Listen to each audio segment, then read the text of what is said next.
Hey guys, today we are going to be reading Just Jump, in parentheses, Get Off the Roof, by green_little_dude.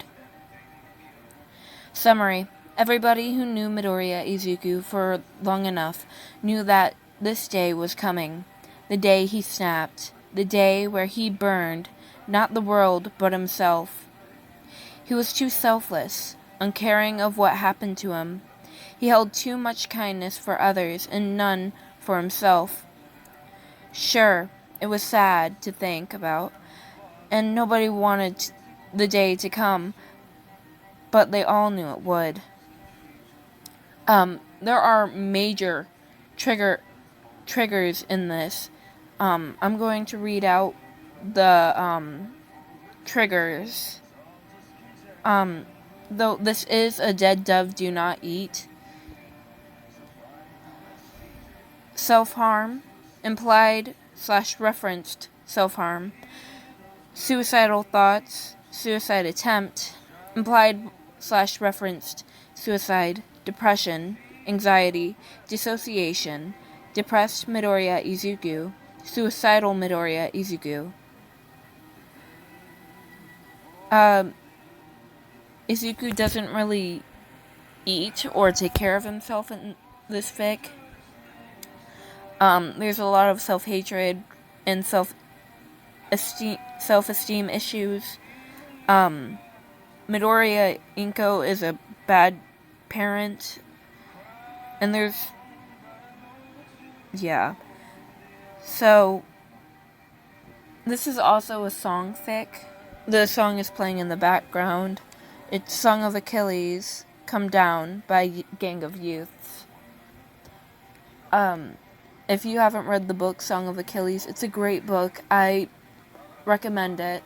There is a YouTube channel that read it for you. So there's an audio version on YouTube.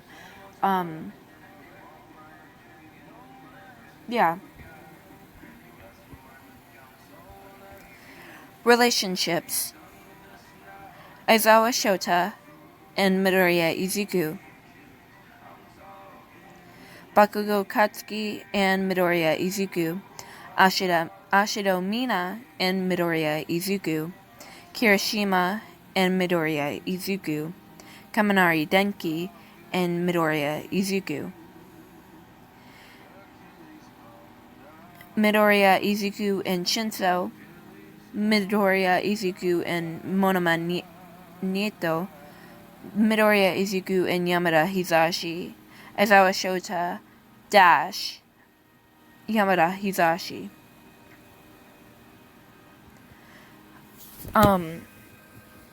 If you are not comfortable with the previously said trigger warnings, I would suggest you not watch this video and instead go watch one of the other videos that I have posted. So yeah. Achilles, Achilles, Achilles, come down. Won't you get up off the roof? Everybody who knew Midoriya Izuku for long enough knew this day was coming. The day he snapped. The day where he burned, not the world, but himself. He was too selfless, uncaring of what happened to him. He held too much kindness for others and none for himself. Sure, it was sad to think about, and nobody wanted the day to come, but they all knew it would. So, when one day something seemed to have changed in Midoriya Izuku, he stopped taking care of himself and started receding into himself. Bakugo Katsuki wasn't surprised, so instead of acting harshly like all of the other extras in his class did, he simply continued on his way, treating Midoriya as if nothing was different. He noticed Hobo-sensei doing the same, and was silently grateful. But just because he wasn't surprised didn't mean he liked it. He hated it, actually. Seeing Izuku not treat himself well or unfairly hurt him in a way he wasn't used to. Katsuki glared at Pink Cheeks and Four Eyes as they practically demanded to know what was wrong with Izuku. He wished they would shut the fuck up. They'll just make it worse. Izuku was very close to the edge, and they were one wrong word from pushing him off of it. He understands that they care, but this is not the way to show it. You're scaring us, and all of us. Some of us love you. Achilles, it's not much, but there's proof. Katsuki watched Izuku as All Might spoke his bigoted opinions on quirks and quirkless people. Izuku was shaking slightly, his head ducked, as he stared down at his pale, scarred hands. Katsuki takes a slow, quiet step towards the nerd, silently offering his presence if needed. He scowls as almost all of his classmates seem to truly believe the bigoted shit the retired hero was spewing. Katsuki once believed it too. Not anymore. Never again. Hobo-sensei and his parents helped him see that he was wrong in the form of a long lecture and a lot of verbal smackdowns. And of course stupid therapy with that stupid hound. Very few of his classmates actually held his respect at this point. Shitty Hair, who looked highly uncomfortable with this bullshit the skeleton was spewing, Raccoon Eyes. She was giving the skeleton a, "Are you serious, bitch?" look. Pikachu looked very upset and was constantly glancing over at Izuku and Katsuki. Mindfuck was glaring daggers at the skeleton, while also giving Izuku a concerned look every now and then. And then there was the 1B bitch who looked 1 second away from murder. Katsuki didn't blame him one bit. He would happily help the other blonde after all. The extras that liked following Katsuki around slowly and subtly shifted over to Katsuki and the nerd. They form a sort of circle around the shaking brunette, hiding him from the view of the classmates and all bitch. Mindfuck and the 1B bitch eventually join the circle as well. Katsuki hears Mindfuck mumble to 1B bitch about how Izuku's dissociating. Later that day, Izuku asked Katsuki to help him take down all of his All Might merch. Katsuki never thought he'd see the day where Izuku willingly lets Katsuki and his extras plus Mindfuck and 1B bitch destroy his All Might merch. He also never thought he'd see the day where Katsuki himself wanted to destroy any All Might merch. You crazy-ass cosmonaut, remember your virtue. Redemption lies plainly in truth. Cats. The voice was soft, tired, and hesitant, as if scared. The fuck you want, nerd? Katsuki makes sure the words aren't as harsh as normal. He could even say he said it softly, though Katsuki would kill you if you ever did. Izuku stares at him, with tired and sad, oh so horribly sad eyes. His hair was much more messy than usual, and greasy. Katsuki doubted he's washed it in a while.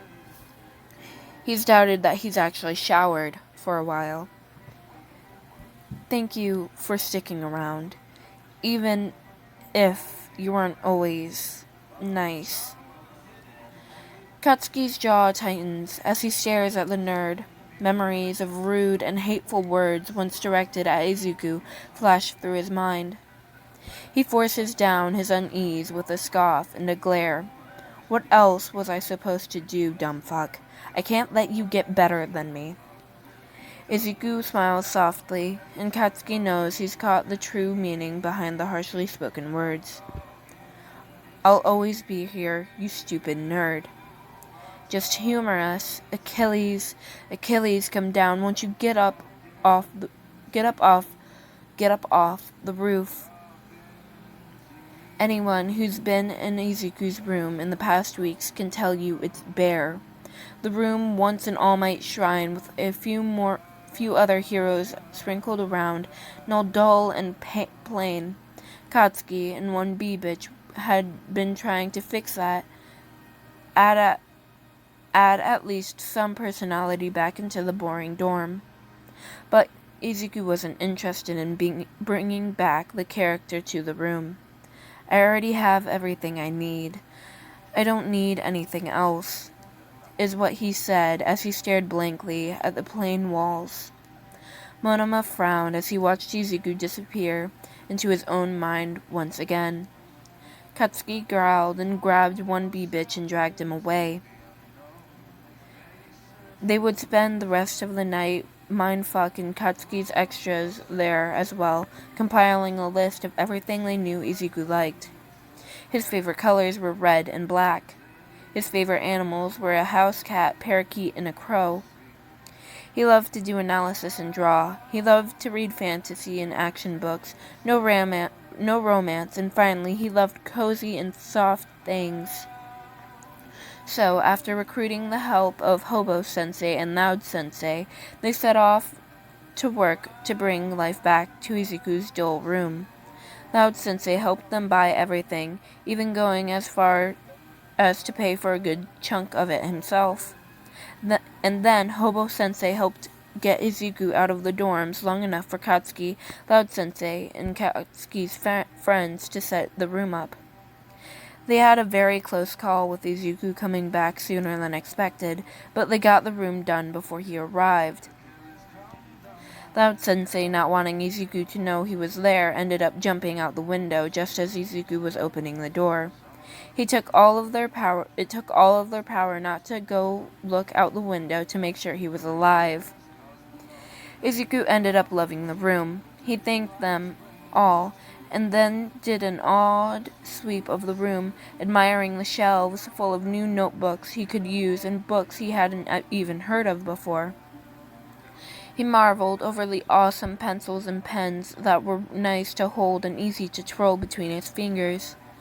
Izuku, to show his gratitude of all the pillows and blankets, all red and black, and stuffed animals, all his favorite animals, he had been given, simply face-planted in his bed and laid there. Shitty Hair was the first to go check on him after Izuku didn't move from his spot in the bed for 10 minutes. Turns out the idiot passed out. Nobody was all that surprised, all thoughts drifting to deep, dark eye bags under dark green eyes. Though that didn't stop them from getting a good laugh out of it, and immediately texting Loud-sensei and Hobo-sensei their success in the form of pictures of Izuku passed out on the bed, a stuffed cat and parakeet tucked under each arm, a crow stuffed animal on his head, and a blanket covering him. Achilles, Achilles, Achilles, come down. Once you get up off the roof. Katsuki knew the good wouldn't last, but that didn't stop him from hoping. The smiles and laughs that came from the nerd the past 5 days just made it seem like he would be happy again. But Izuku just had shitty luck, apparently. It all started with a spar gone wrong. Mineta had been paired with Izuku for quirkless sparring, and when it was clear the great fuck that he was losing, he said something utterly stupid and just fucked it all up. Was it true that you were quirkless when you were younger? That alone had Katsuki, Kirishima, Shinso, and Mina turning to step in, but of course, Grapefuck wasn't done. I heard you couldn't take it, so you tried to kill yourself. Are you seriously that weak? The next few minutes were a blur to Katsuki.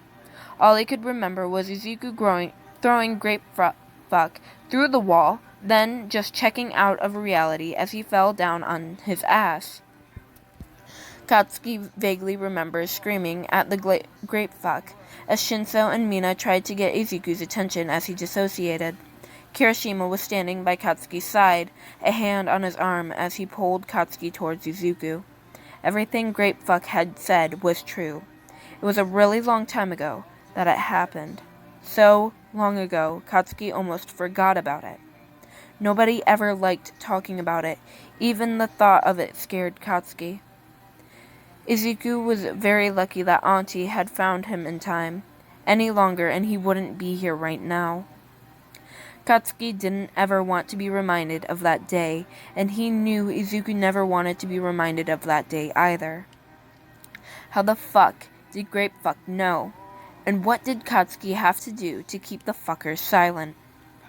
All Might ended up trying to scald Izuku for using his quirk, when in reality, the nerd didn't need that shit to throw something as tiny as Grapefuck through a wall.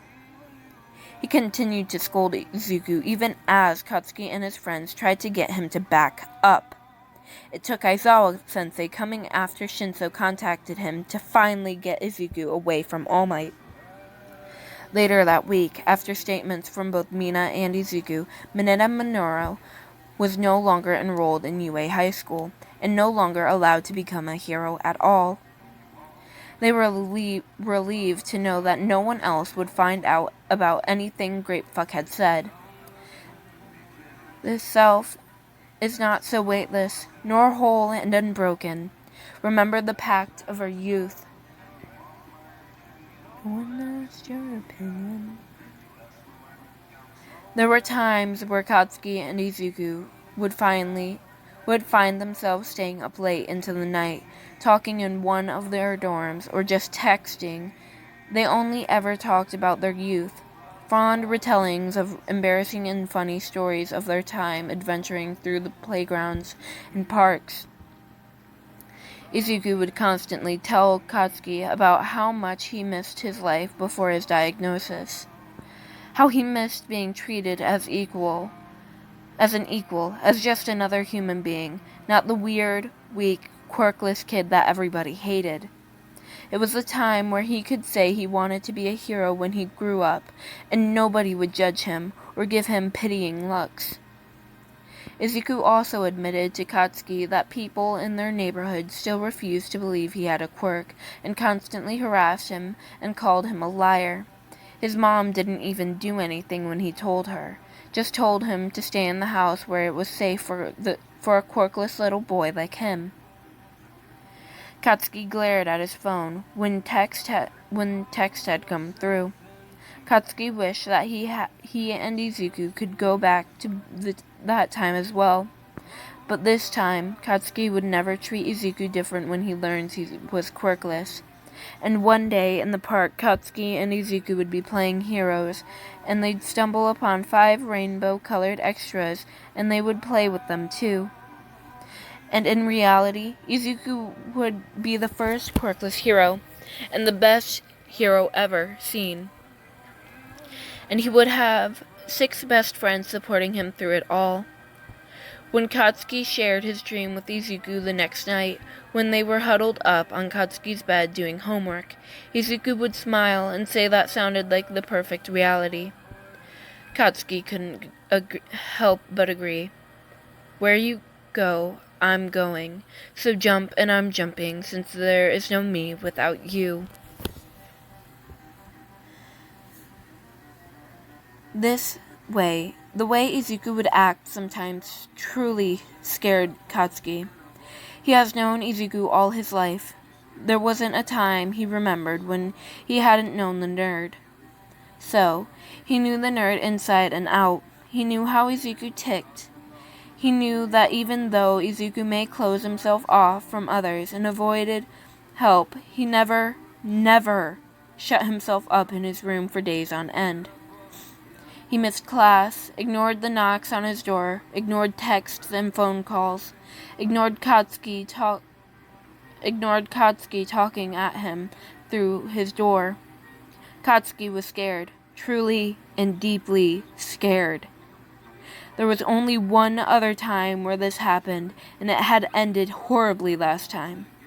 So after another day of missed classes, Katsuki called in the big guns, Aizawa-sensei. Soldier on, Achilles. Achilles, come down once you get up off the roof. Shota knew he should have tried harder to convince Midoriya's mom to get the damn boy some therapy. But she wouldn't fucking listen.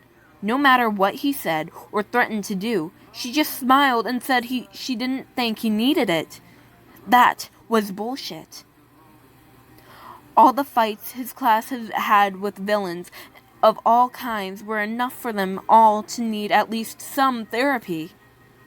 But Midoriya has clearly needed therapy long before Shota ever met him. Shota didn't know if the boy's mother was just in denial or plain stupid. Shota could see it every time Midoriya got called on in class, the way he would constantly wring his hands to the point where it looked painful, the way he would unconsciously scratch at his wrists and shoulders. He ended up getting Midoriya gloves a few weeks into the dorms being implemented because of this. The way he would leave class, not physically, never physically, but mentally, and finally the scars. The scars were the worst of it, because they weren't from his own quirk or an outside source, but himself. Shota knew that for sure. Thoughts of faint, barely there white lines on his stomach and thighs pop into his mind before being pushed away to think about another date.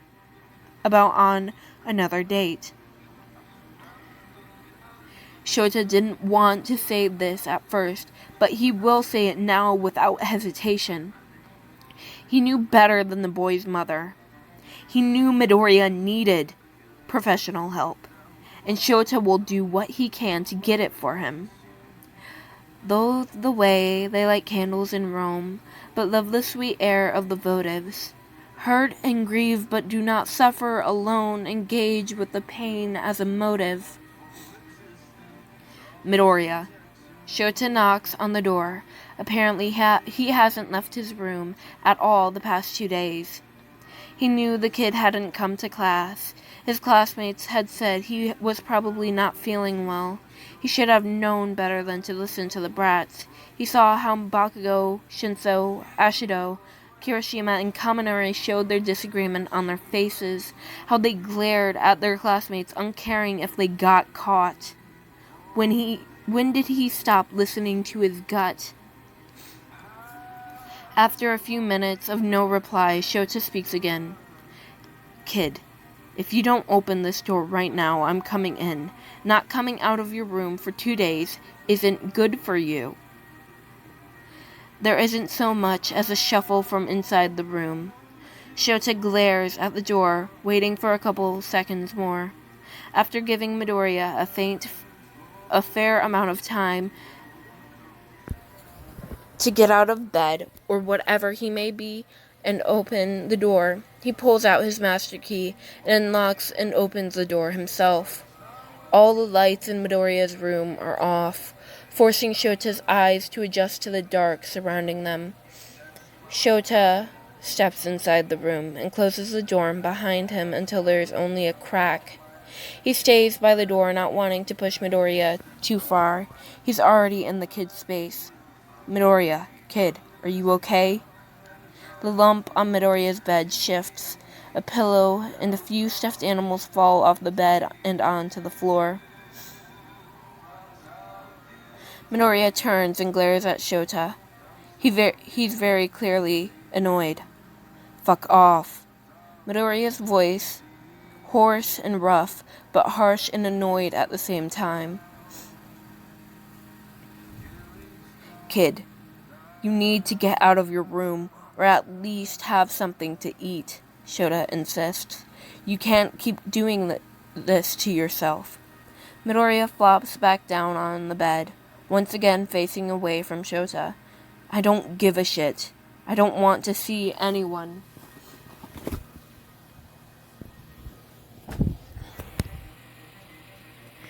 You don't have to see anybody. Nobody is in the dorms right now except you and I. Shota reassures, and it's true. The rest of Class 1A is still in classes at the moment. English, if he remembers correctly. Midoriya pushes himself up into a sitting position once again, his attention back on Shota. What's the date? Tuesday, 11 a.m. I don't want to make lunch right now. Midoriya sounds awfully tired, and Shota wonders how much sleep the boy actually got while held up in his room. I can make something for you, as long as it isn't too intricate. Shota gives Midoriya a soft smile, a one he rarely gives to anyone. You comin'? Midoriya watches him for a while. Shota really wished he could see his face through the darkness, to maybe get a hint of what the kid was thinking. I'll come.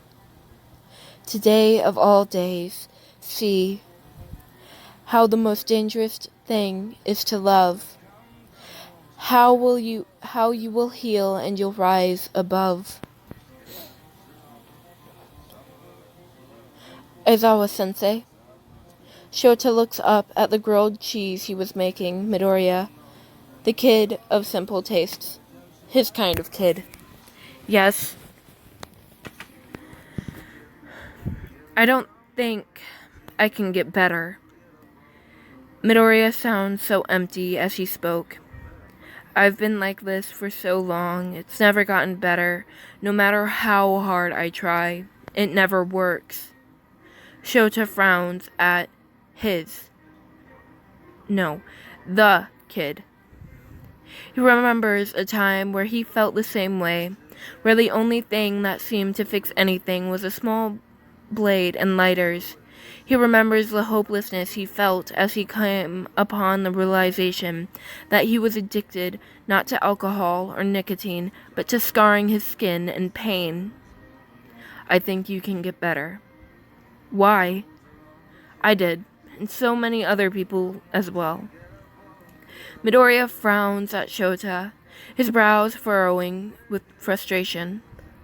I'm not you, or them though. No, you're not. Shota agrees easily, but you are you, and I don't think giving up is a thing you can do.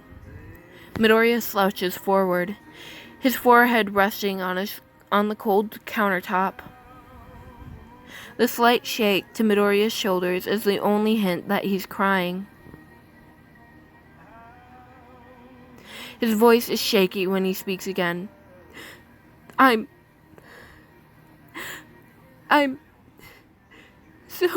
so tired, Sensei. I know, kid. Shota puts Midoriya's grilled cheese on a plate and in front of the crying boy. Shota moves to sit next to Midoriya, hand placed gently on his shoulder. I want to rest. Midoriya's body shakes with sobs as his hands grip the front of his shirt. I know, but not yet. You still have so much more you can do. Achilles, jump now. You are absent of cause or excuse. Izuku remembers a distant time, a time where he was truly and fully happy, where he didn't think how people would react if he was dead and how much better their lives would be. How his mother would be so much happier if she didn't have to deal with a useless Deku anymore. It was a time full of joy and laughter, a time where his father would take him and Katz to the park, where he and his mother would play heroes at home together, a time where they would actually have meals as a family. He also loved daydreaming about times like those, wonder what it would be like if those days never stopped. What it would be like if his dad was still around, if his mom actually tried to be in his life. Would things be better? Would he be happy? Or would things not change at all? He would never truly know, because his life wasn't like that. His dad wasn't around. He was somewhere in the US with his new wife and kids, and his mom was always at work or at a friend's house, leaving nothing but notes for Izuku if he ever visited the house. Izuku could dream all he liked, but he would never get a life like the one he wished for. So self-indulgent, so self-referential, no audience could ever want you. Cuts littered Izuku's arms, blood dripping down his arm and onto the towel he laid out underneath it. Izuku knew he could stop anytime he wanted. He didn't need this, but he didn't want to. Because if he didn't have physical proof that he wasn't going through something, was it actually real? Or was he just faking it for attention? To be like everybody else, to have something to get pity for? He knows he's getting dangerously close to this being an addiction. It might already be one, but still, that doesn't stop him. He still took out his blade every few weeks to add more scars to his collection. It didn't matter how much his mother cried when she first saw the cuts and scars, no matter how much her reaction made him physically sick to think about it. He still tried to cut deep enough to leave permanent scars. He wanted them to be there forever, because if he didn't have scars there, or they faded away, he would just add more in their place. Izuku ignored the implication that meant that his entire body would be filled with scars before he stopped. He didn't want to think about how truly bad he really was. You crave the applause, yet hate the attention, then miss it. Your act is a ruse. It is empty Achilles.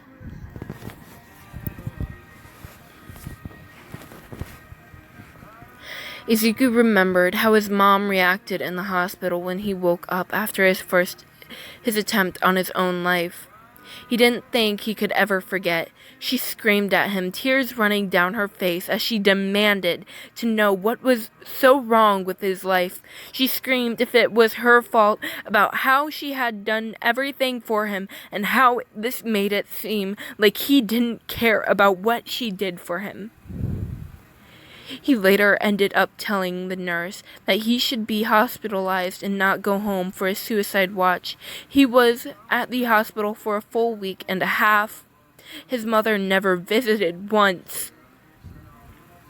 After that, he was more careful with where he cut, or when he cut, only at night or in the school bathroom. Always have band-aids on your person, and hidden in your room, hide anything that could point to the fact that you're still cutting, that you aren't getting better like you say you are.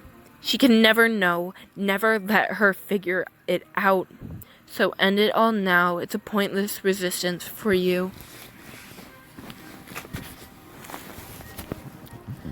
Izuku was lonely. Not alone, never alone, but lonely. And though he knew he wasn't alone, he didn't have to be alone.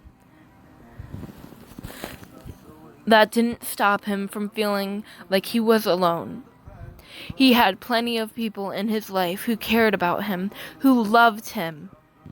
He had Katz and his fierce and fiery yet caring attitude, Kirishima and his strong and always there presence, Mina and her optimistic outlook, Kaminari and his perfectly timed and funny jokes. Monoma, while dramatic and brash, is very observant and good at telling what Izuku needs. Shinso and his deep and quiet voice, the voice he would use to distract Izuku and save him from his own mind. And more recently, Aizawa sensei and his calm and comforting words, sharing stories from when he felt just like Izuku did now, that would reassure him and give him a tiny bit of hope. And Yamada sensei and his wild, kind love shown in forms of hugs and new books and notebooks. In all honesty, Izuku never felt more seen and cared for. He shouldn't feel alone, but he did. Every time there wasn't someone in the room with him, he felt unbearably alone. He felt like he was in middle school again, when the only thing he had to keep him company were his notebooks and his own mind. Even if someone was making noise in the room over, or he could hear Kaminari getting his ass kicked while playing video games with Katz, that changed nothing. It was just like his mom in the kitchen, ignoring Izuku's existence for the 5th time that week. Izuku knew if he needed to be around someone, he could just leave his room and find somebody to keep him company. But he couldn't bring himself to do it, because he didn't believe he truly deserved it. He was getting worse, stuck in an endless cycle, and as much as he hated to admit it, even in the safety of his own room, of his own mind, he didn't want to get better, because what if he wasn't struggling? If he wasn't hurt mentally and physically every second of every day? He has been like this for so long. If he wasn't like this, was he even really himself anymore? Achilles, just put down the bottle. Don't listen to what you've consumed. Sho had once threatened Midoriya's mother, not threatened to harm her, but to harm her child's dreams, to kick Midoriya Izuku out of the hero course if he wasn't signed up for therapy. Of course they weren't going to do that, ever. But they thought that would get the stupid woman to see how bad her son was truly doing mentally. It didn't do anything of the sort. Midoriya Inko simply frowned and said maybe he shouldn't be in the hero course then, because my baby is fine. It sickened Hisashi that a mother could be so blind to their own child's pain, to their suffering. She had said bullshit like that in one sentence, then in another said that she loved her baby boy, and that pissed Hisashi off to no end. How could she? How could she sit there and think what she was doing was love? If anything, Hisashi and Sho were better at showing their love for Izuku than that idiotic woman. Hisashi was mad enough that after a second night of just brewing in his anger, he called his own mother. The rant that followed was filled with his words of hate and disdain. Words of sorrow for the little listener. His little listener had to go through probably all of his life. He was grateful that his mother also shared his anger. He hadn't been 2 minutes into his rant when his mother had cut in. This woman shouldn't get the right to call herself a mother. That is utter bullshit.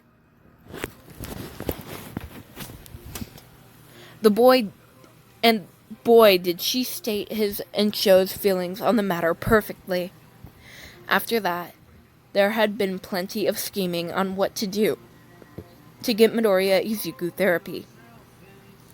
Eventually, Netsu butted in on Sho and his scheming and suggested putting Midoriya in therapy anyway, and just not letting his mother know.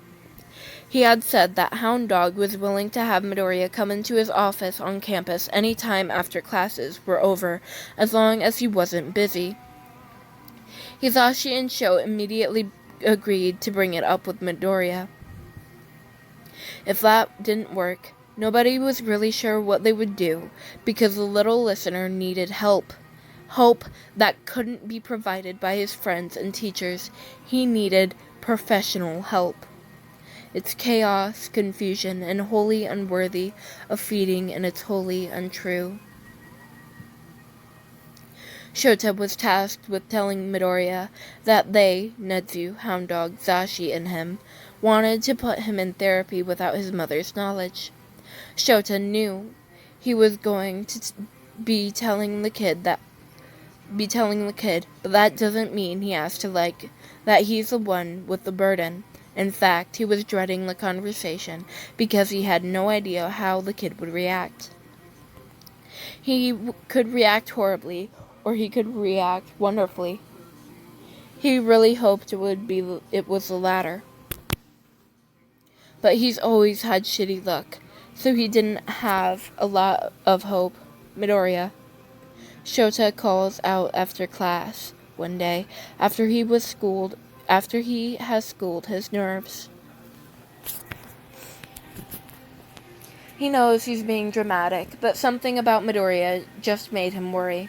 Stay after class, please. Midoriya looks up at Shota from packing his hideously bright yellow backpack. Shota pointedly ignores the voice in his head that reminds him of his equally hideous bright yellow sleeping bag under his desk. Yes, Sensei? Midoriya's friends look between Sho and the kid, clearly trying to decide what to do. Shota remembers that Zashi agreed to help them make milkshakes after school. He will make this quickly. Mina is the first to speak, as always, her bright and bubbly smile ever presented on her face. We'll wait for you, Izuku. Yeah, Kaminari exclaims in agreement, a smile also plastered on his face. Kirishima leans towards Midoriya with a bright smile that shows off all of his shark-like teeth. He waves his hands around wildly as he speaks. And when we get back to the dorms, we'll make milkshakes. Shinso snorts and shakes his head from where he's leaning on Midoriya's desk. Maybe the dumbass won't burn them, Bakugo grumbles from his desk. He's glaring at the ground as he speaks. By the way, Shinso smirks at the comment. He had been thinking the same thing. I wouldn't be surprised if he burned them, even though they're milkshakes. The unmistakable voice of Monoma laughs from the door to the classroom. But enough about that. Let's let our dear friend and Aizawa-sensei have their little chat. Come. Shota gives Monoma a grateful look as he ushers his group of unlikely friends out the door. Kirishima grumbles the entire way. Monoma simply smirks at Shota before looking at a softly smiling Midoriya and giving him a small wave. Shota can't help but think about how his kid couldn't have better friends. You may feel no purpose, nor point of existing. It's all just conjecture and gloom.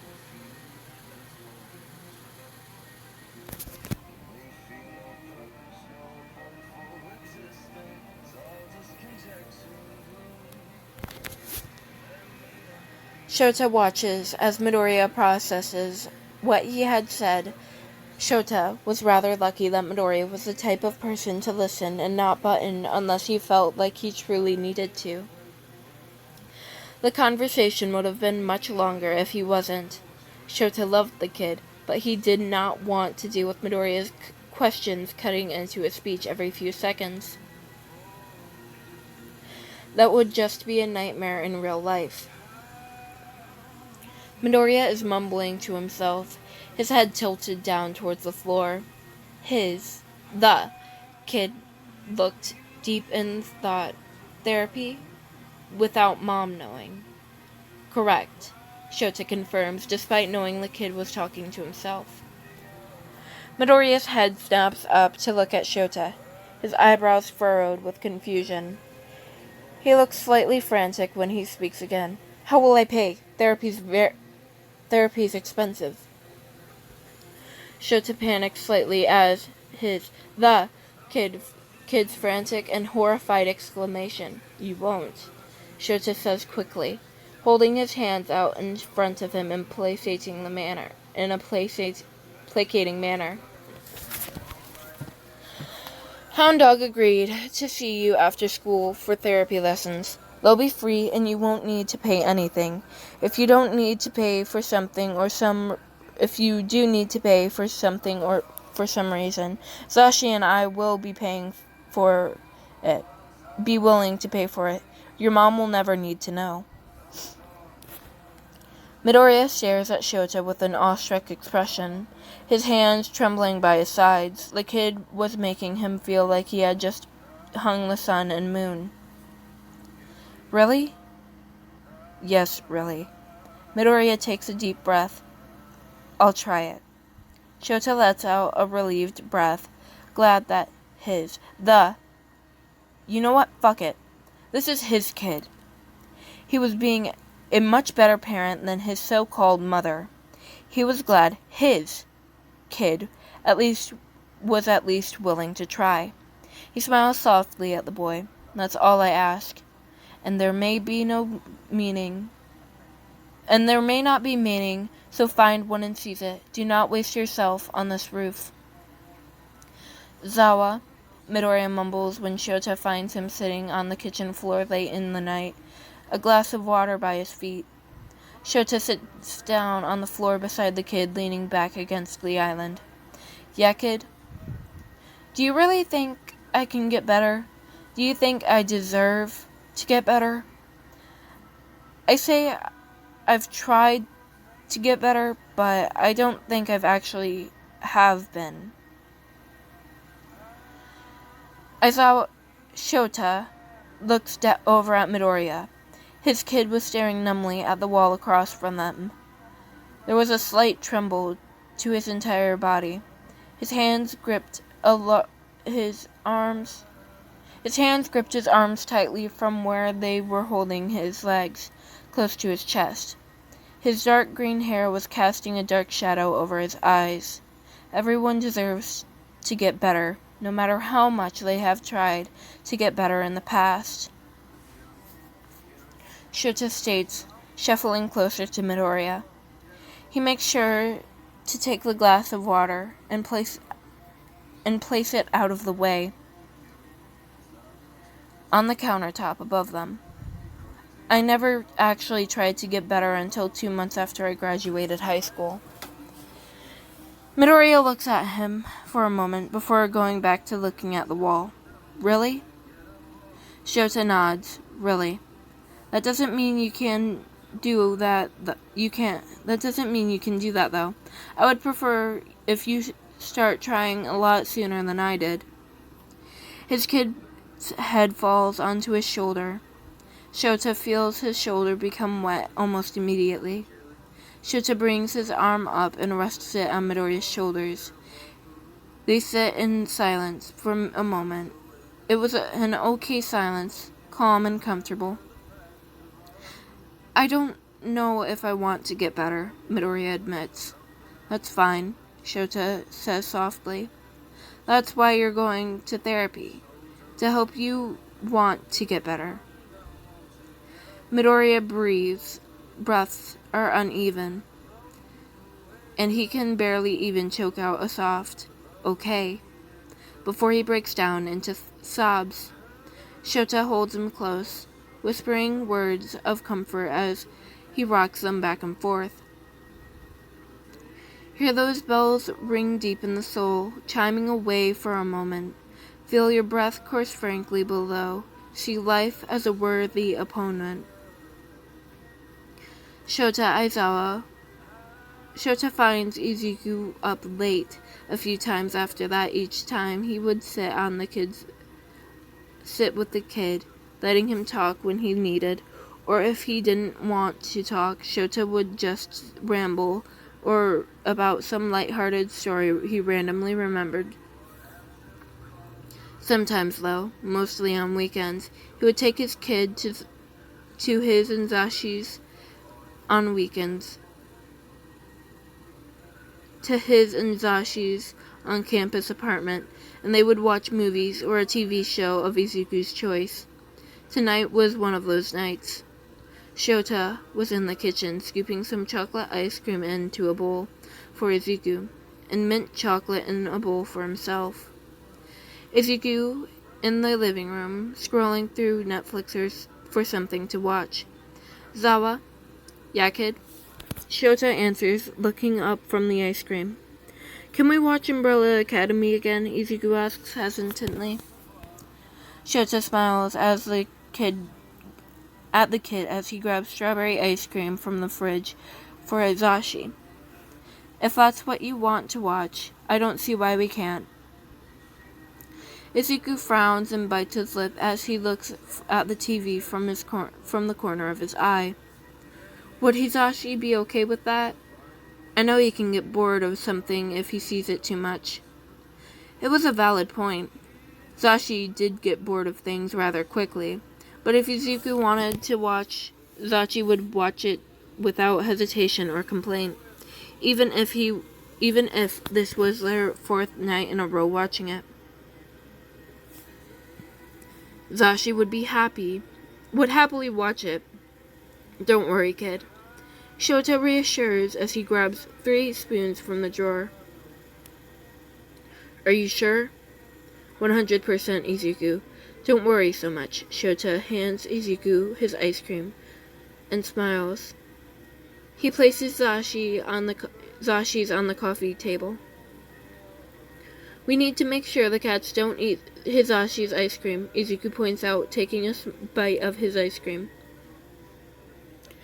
We do, Shota agrees as he pushes a small black kitten named Dumpster away from the ice cream.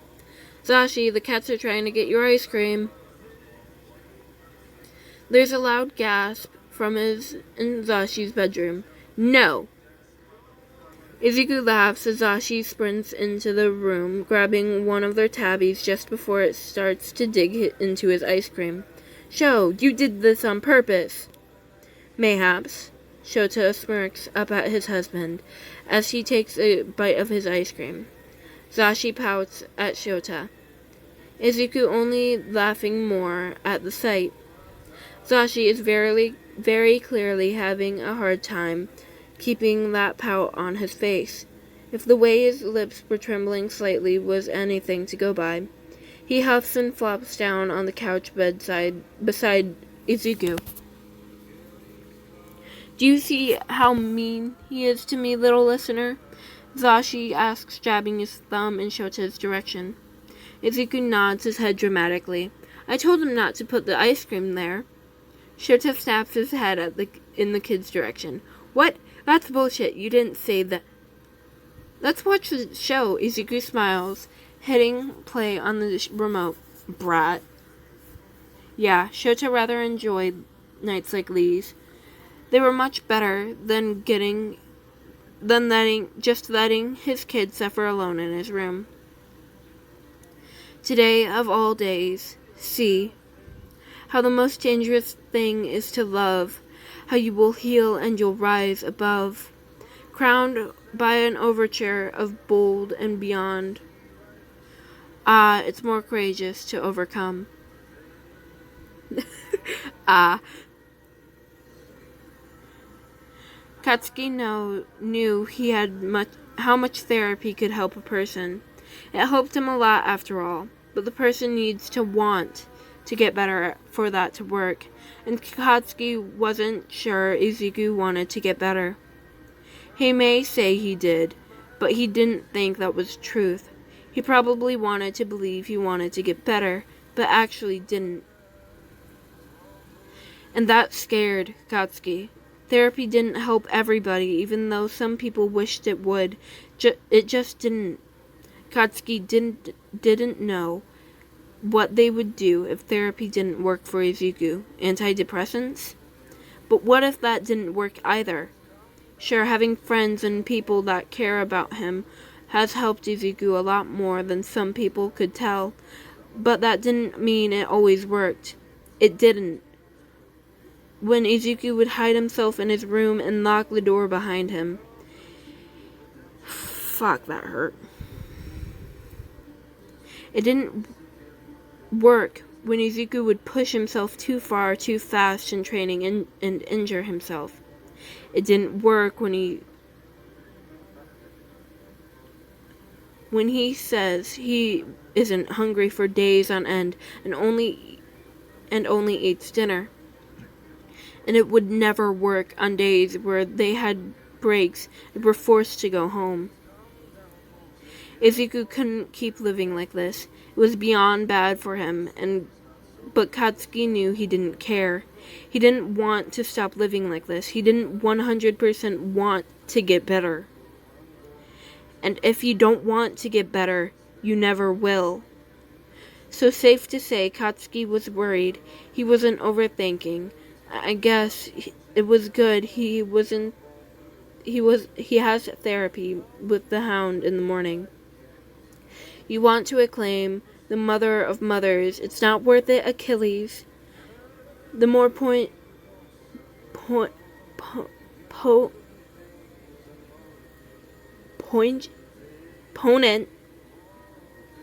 I can't say that word. Poignant. The fame or the taste of another. Don't listen, Achilles. I don't think I'll ever stop being suicidal. It was said during one of Izuku's bi-weekly therapy sessions with Hound Dog. Ow. Words that Izuku never thought he would actually have the courage to say.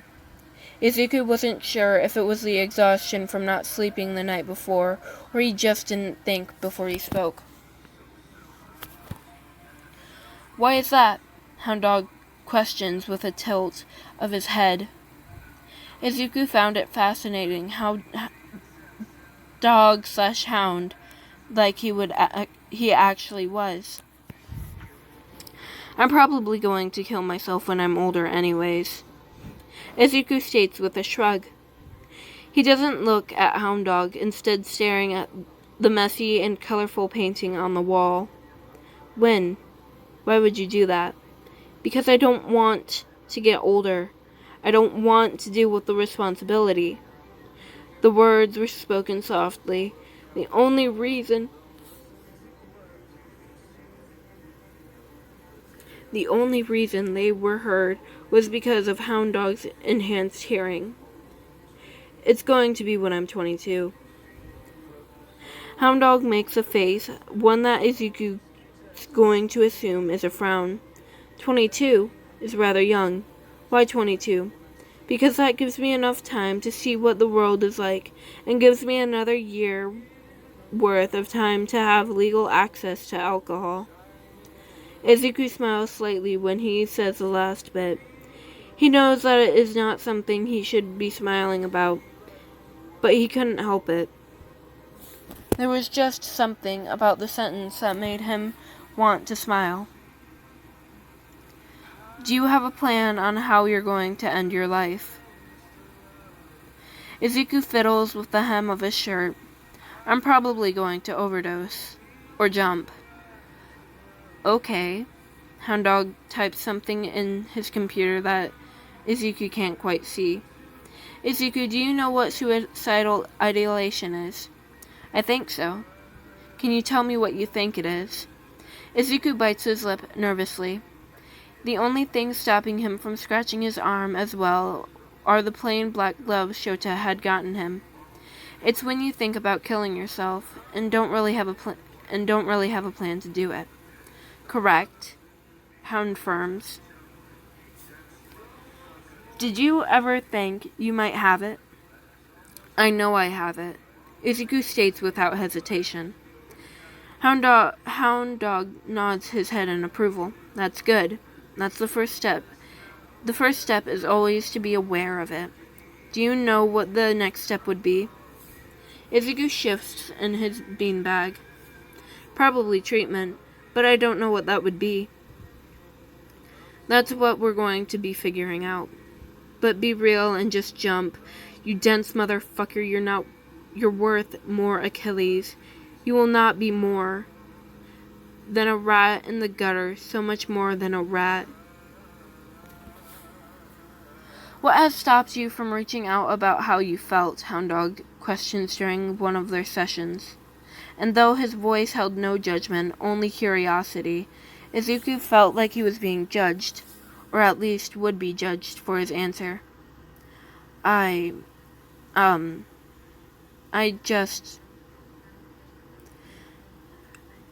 know. Izuku mumbles, looking down at his hands.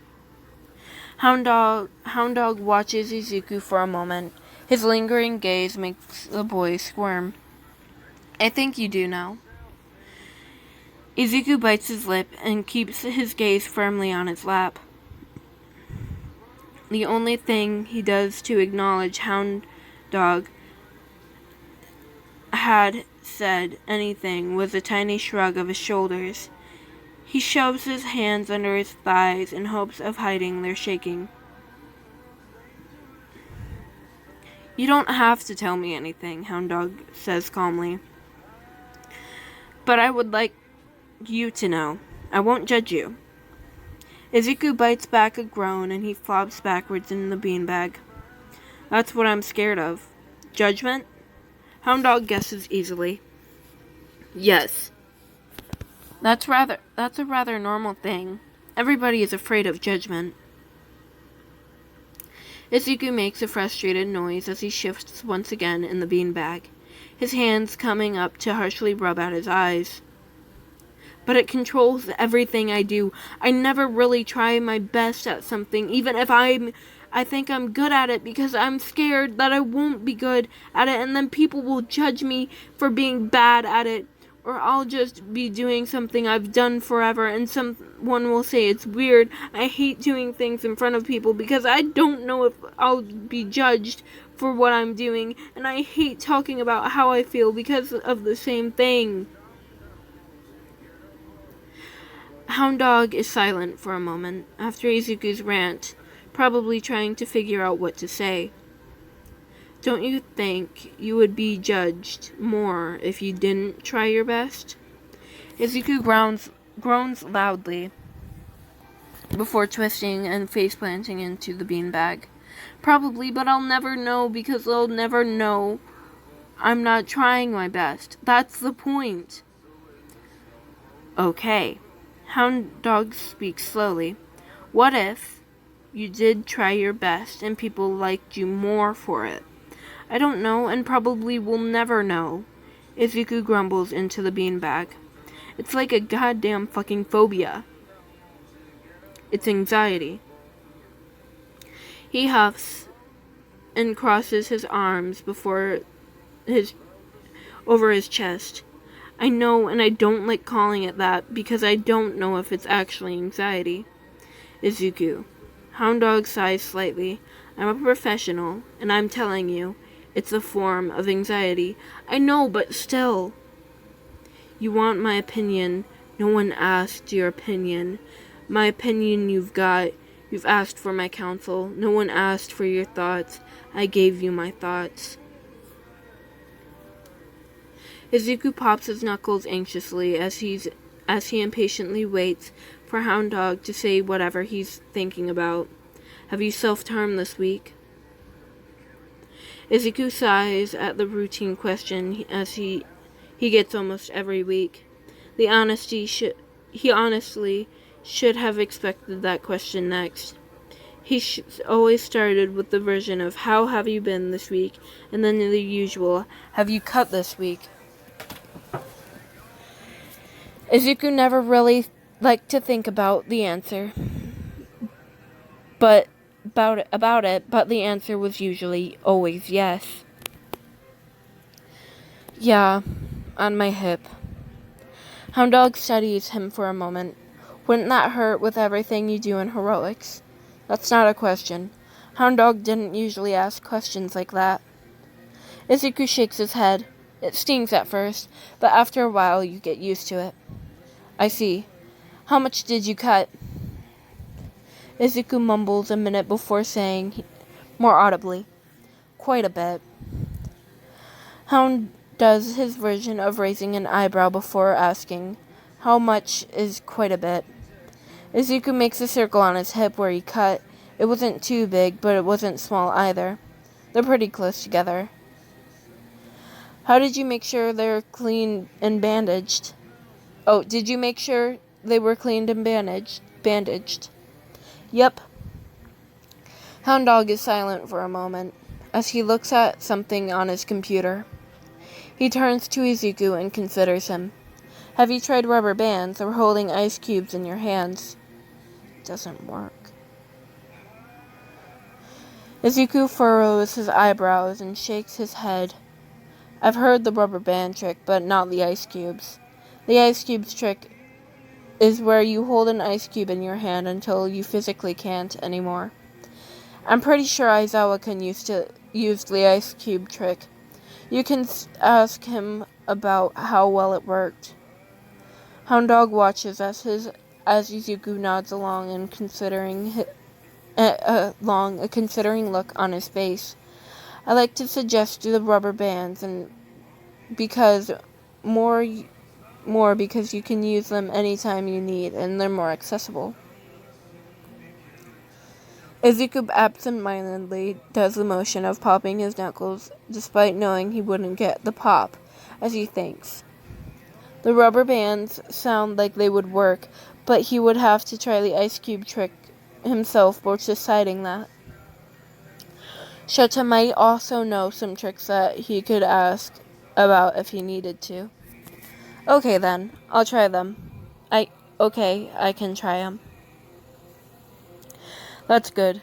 Anytime you feel the need to cut, use one of your distractions we talked about, or the rubber band or ice cube. Izuku nodded along, not quite paying attention as he thought and made a game plan. Be done with this now and jump. Get off the roof. Can you hear me, Achilles? I'm talking to you. Izuku felt like he might be getting better. The sad emptiness wasn't so hard to deal with. His cutting was getting irregular, and he was actually eating regularly. He was getting better, and people were telling him he seemed to be a lot better. But Izuku didn't trust it. Sometimes, like this had happened before, and then the darkness came back. It hit him like a truck. He had ended up waking up in a hospital with bandaged arms and having to eat the stupid charcoal. What? I'm pausing this. So apparently charcoal cleanses stuff out of your gut. And Izuku hated that he was right. It did come back so much worse. Izuku was scared as he sat on his door form, a towel on the floor in front of him, and a blade sitting innocently on top of it. His hands shook as tears ran down his face. God, why did he have to be right? Why couldn't he have just been wrong? Words long forgot and float through his head, pushing and forcing their way through the forefront of his, no matter how hard he tried to push them down, to ignore them. He had honestly tried everything to stop it. He had written analysis on one of the 2B students with an awesome quirk. He had drawn out a new design for his hero costume. He had taken a shower. He had tried the rubber bands. Had even went to the kitchen and tried the ice cube trick. But nothing worked. Nothing could stop the strong urge to just die. To just take the knife and end it all, to bleed himself dry.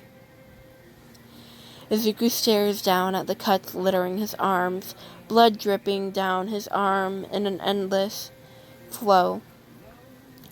He had been hoping that smaller cuts would be enough to satisfy the voice in his head, would be enough to quiet the roar, but this time the small cuts weren't enough.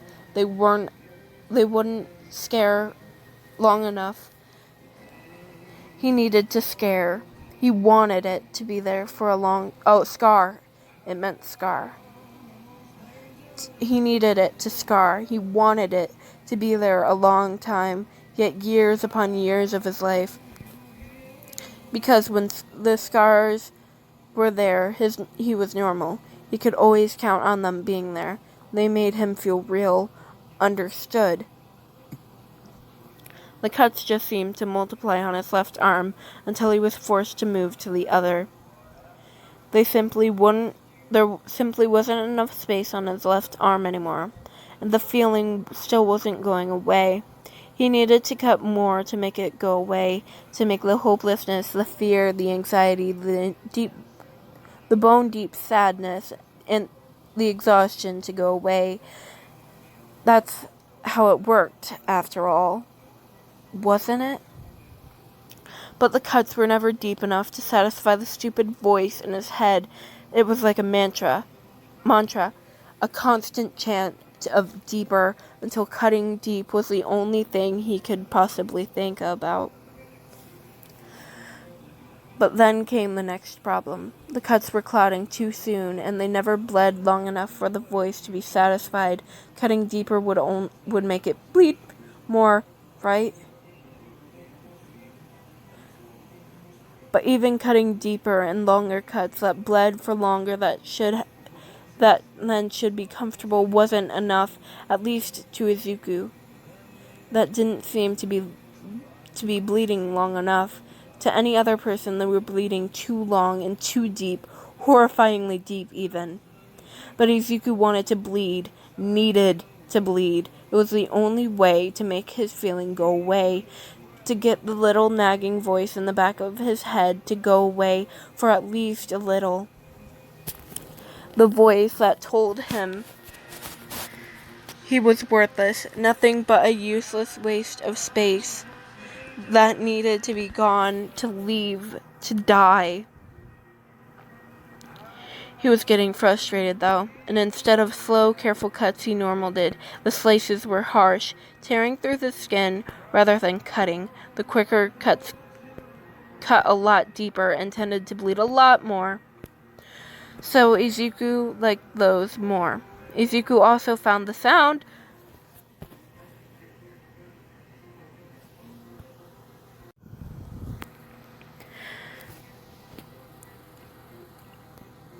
blood seemed to be pouring out of the deeper cuts, dripping down his arms and onto the towel he'd placed under himself. Blood covered up a good chunk of the towel, and was already soaking through it. Izuku sure it was soaking through the towel in some parts as well. Some blood seemed to have missed the towel altogether and was sitting in droplets on the carpeted floor of Izuku's dorm room. The blood continued to flow. Izuku's arms as he began to panic. He was losing way too much blood to be comfortable. Holy fucking shit. What the fuck was wrong with him? Tears formed in Izuku's eyes as he stared at down at his arms in pure terror. He needed help. He needed help right now. He needed help, or he was going to fucking die. Izuku could not die. Do that to Kat.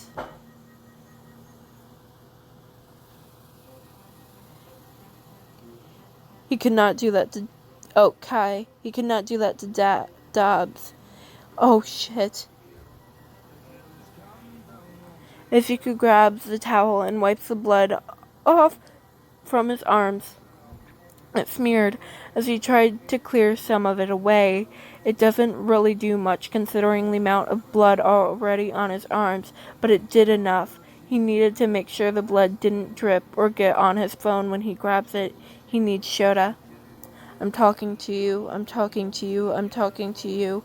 Achilles, come down. Achilles, come down. Izuku hoped he would never wake up like this again, laying in the hospital bed, bandages covering stinging arms. But here he was stuck in the hospital bed due to his own idiocy. He takes a deep breath and looks around the dimly lit room. It was dark out. Izuku could see stars gleaming through the windows.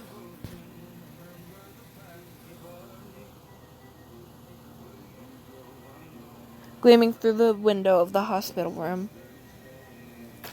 Izuku looked at the other side, his neck aching as he did. There was someone in the chair beside the bed. They were hunched over in what looked to be like a very uncomfortable position, but Izuku has seen the man sleep in much worse positions, so he doubted it bothered him at all. Shota? His head snaps up almost immediately. The haze of sleep shook off the second it took for him to be out of the chair and by Izuku's side. Hey, kid. Shota mumbles, staring at Izuku with worry-filled eyes. How are you feeling? Anything unbearably painful? My arms sting a bit, but that's fine. Shota lets out a relieved sigh. That's good. Izuku feels tears fill his eyes as he stares up at Shota. He looks away quickly. Guilt fills him as he bites his lip to try and keep the tears at bay.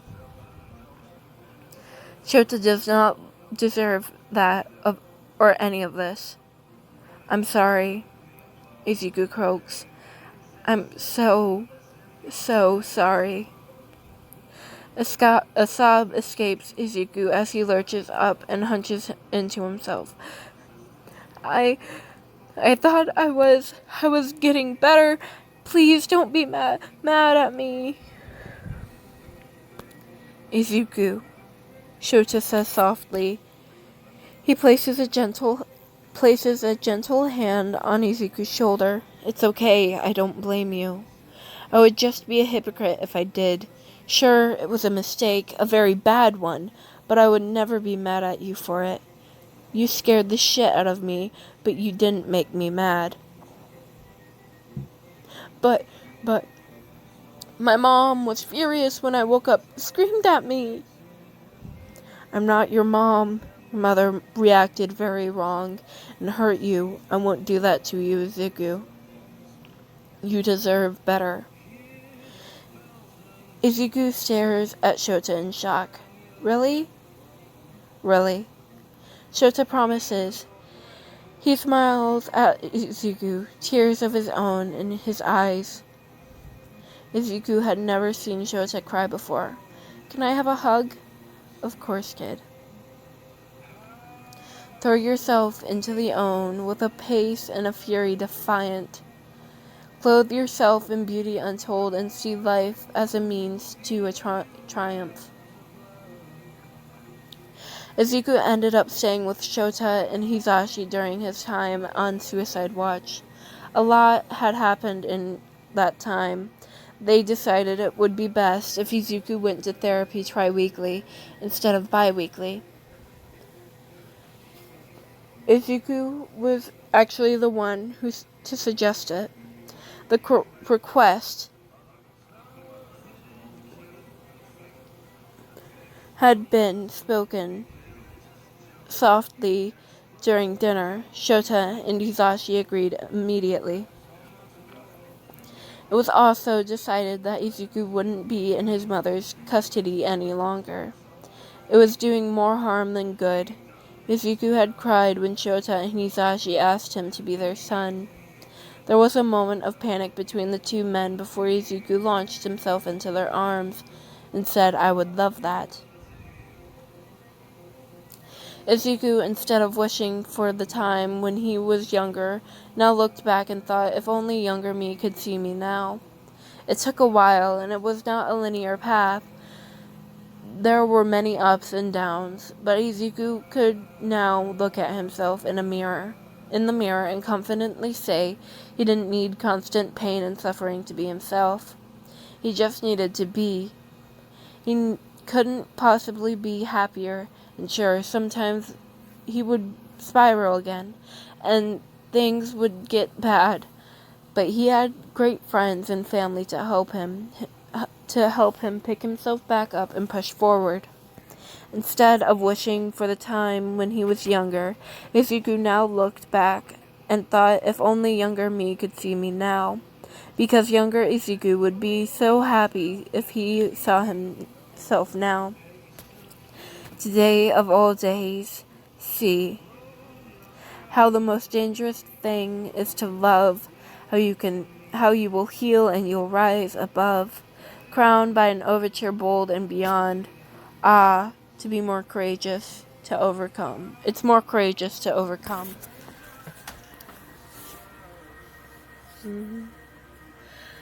That is the end of this fan fiction.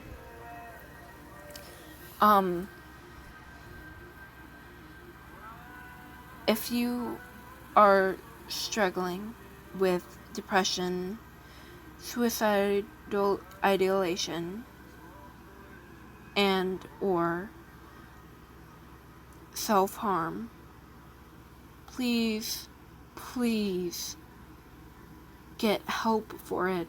It's not healthy. I know you know it's not healthy. And I know you know that in no shape or form you should have to deal with that. I understand that self-harm can be an addiction. An addiction is a horrible, horrible thing that so many people go through.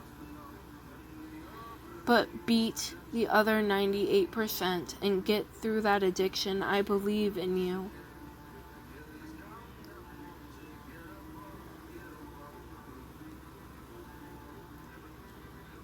I understand that you may not have the best home life or just best life in general, but people care about you.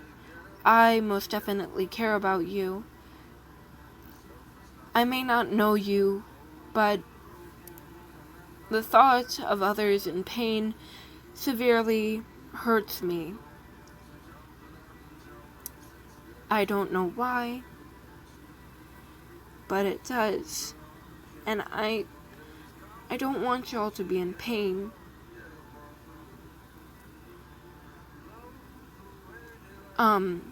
As it said in this fanfiction, if you are having problems with self-harm, there are other ways to get past the cutting or the skin picking or the nail biting or the eyelash plucking. One of my friends do that. I'm not going to expose them fully, but they've been through a lot of hard stuff in their life, and that's how they cope. But there are quite a few ways to deal with the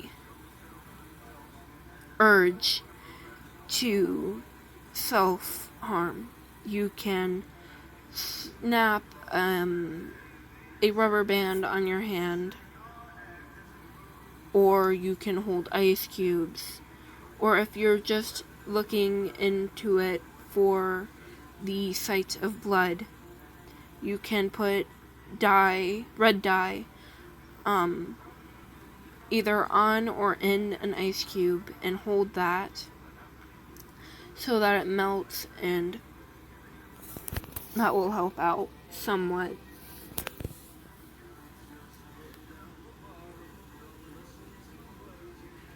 This fanfiction struck really close to home for me because I personally have suicidal ideation, and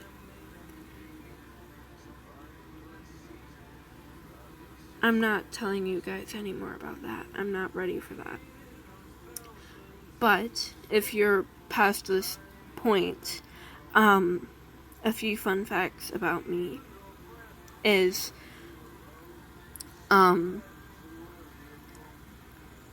I have only ever watched bits and pieces of The Umbrella Academy. My younger sister was obsessed with it for a while.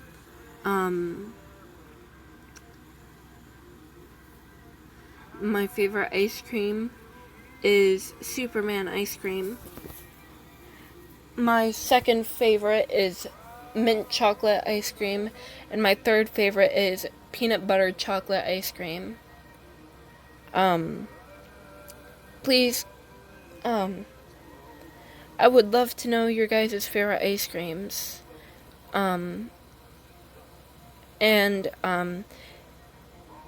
If you have a favorite song, I would like to hear about that song. My favorite songs are Firefly by Owl City, 1,000 Years by Christina Perri, and Electric Love by I don't remember who it's by. But those are my favorite songs. I sincerely apologize about the parts in the end where my voice would rocket higher than any other time. That is because I cannot deal with gore very well. Honestly, I probably should have read this beforehand to figure out what was going on. But I read it with y'all. I really like this. It was great. It's a 10 out of 10 from me. Have a wonderful night.